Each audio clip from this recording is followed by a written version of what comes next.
আমরা বেনাপুর ব্রিজ উদ্দেশ্যে রওনা হয়েছি। তো আমরা দুই বন্ধু এই বেরিয়েছি।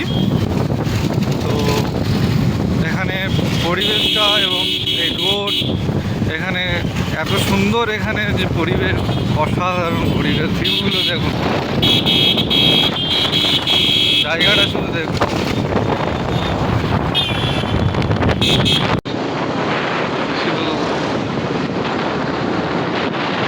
ভিউটা দেখুন কত সুন্দর লাগছে। এই যে গ্রাম অঞ্চলে যে এই পরিবেশটা উপভোগ করার জন্য আমি মগরাহাট থেকে তোমার বাগনায় চলে এসেছি। তো আমরা বেনাপুর ব্রিজে যাচ্ছি।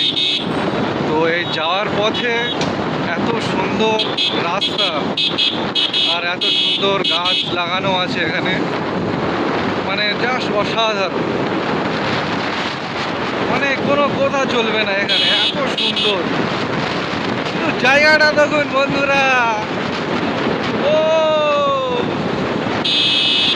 কত সুন্দর দেখুন। বাহ, যেন আমরা ঝাড়গ্রামে চলে এসেছি, এত সুন্দর এটা করা আছে এখানে। তো এখানে আমরা এই এন্ট্রি হচ্ছি। এখানে প্রচুর মানুষরা আসে এখানে বিকেলবেলা করে। তো সিনটা দেখুন কত সুন্দর, একদম কত ভিড় দেখুন। বাহ, অসাধারণ জায়গা। এতগুলো যেগুলো দেখিয়েছি রোডের, আর এটা দেখুন একটা নদীর পাশে। শুধু জায়গাটা দেখুন, অসাধারণ জায়গা। ও ভাই ভাই, ভিড় দেখুন ভাই। শুধু মানে আমাদের ওদিকে ডায়মন্ডে প্রচণ্ড যেরকম ভিড় হয়, তো এটা বেনাপুরে ব্রিজটা দেখুন, প্রচুর লোক এখানে বসে থাকে।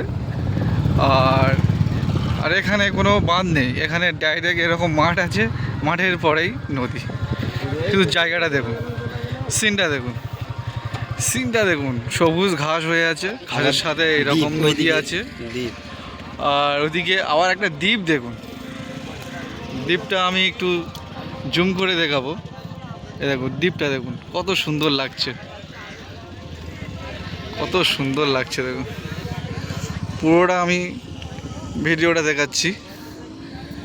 এইটা পুরোটাই মাঠ। আর এই সমস্ত মানুষ বিকেলবেলা প্রচণ্ড এখানে ভিড় হয়, সব ফ্যামিলি নিয়ে এখানে আড্ডা দেয়।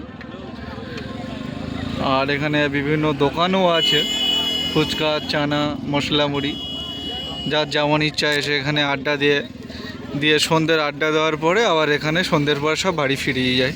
বন্ধুরা, আজকে আমরা বেনাপুর ব্রিজে এসেছি। আর এই বিকেলে টাইমে যে ওয়েদারটা এত সুন্দর, এখানে ওয়েদার এবং এই পরিবেশটা এতটা সুন্দর, এবং শান্ত নদী, খুবই সুন্দর শান্ত নদী। আর এখানে প্রচণ্ড মানুষরা আসে এখানে বিকালে ঘোরাফেরা করে। আর মানে প্রত্যেকটা মানুষ এখানে এসে ঘুরে যায়। তো ঘুরে এখানে উপভোগ করে খুবই ভালো একটা মানে অনুভূতি পায়। এখানে দোকানপাটও আছে, আইসক্রিম দোকান, সমস্ত রকমের দোকান আছে, ঠিক আছে, দোকান আছে। এবং সবাই দোকানে, ফুচকা দোকান আছে। তো এই বেনাপুর ব্রিজে খুবই সুন্দর একটা মানে পরিবেশ। তো যারা এখনও এখানে মানে আসেনি, একবার হলেও এখানে ঘুরে যাবে। যারা এখানে আসেনি তারা একবার হলেও ঘুরে যাবে। তো আমরা সামনে পজিশনটা, নদীটা দেখাবো, নদীটা সামনে থেকে ভিউটা দেখো কত সুন্দর। তো এই বেনাপুর পরিবেশটা এত সুন্দর। আর এখানে সরকারের কোনো মানে মেরামত নেই। নদীটা আস্তে আস্তে ভেঙে কতটা ভেঙে গেছে, পজিশনটা দেখুন। কিছুদিন আগে এই ধারে একজন বসেছিল, তো বসে থাকার কিছুক্ষণের মধ্যে টুক করে কিছুটা ধস নিয়ে নেয় আর একজন মারা যায়। তো এটা সরকারের কাছে অনুরোধ থাকবে এই বাঁধটা বাঁধার জন্য, পরিবেশটা আরও সুন্দর করার জন্য। তো পরিবেশটা অসাধারণ। আরও যদি কিছু মানে এখানে সুন্দর করে দেয় তো আরও সুন্দর হয়ে যাবে। এতটা পরিমাণ ভেঙে গেছে, পরিস্থিতিটা দেখুন।